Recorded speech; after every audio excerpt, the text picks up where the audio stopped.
Banuas ng Pavia, Iloilo ipatuman ang mas hugot nga health protocol bilang dugang nga tikang kontra COVID-19. Yaring balita ang aton gintutukan. Nakasaad sa Executive Order No. 19 ni Pavia Mayor Luigi Goriseta ang dugang mga pagsulundad bilang pangaman sa paglaplas ng COVID-19.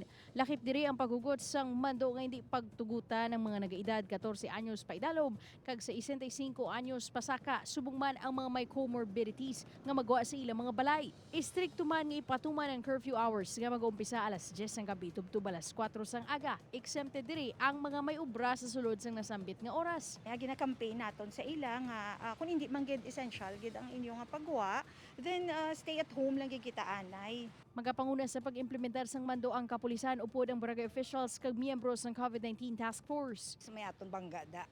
Mayara na da nga parkingan. So even ang mga bikers na kung kaysa ginamagyan kuya wala sila gidri lang naastang ilang face mask ginhambalan ko gina siya. Kasi syempre gahambal, syempre ang laway magwa.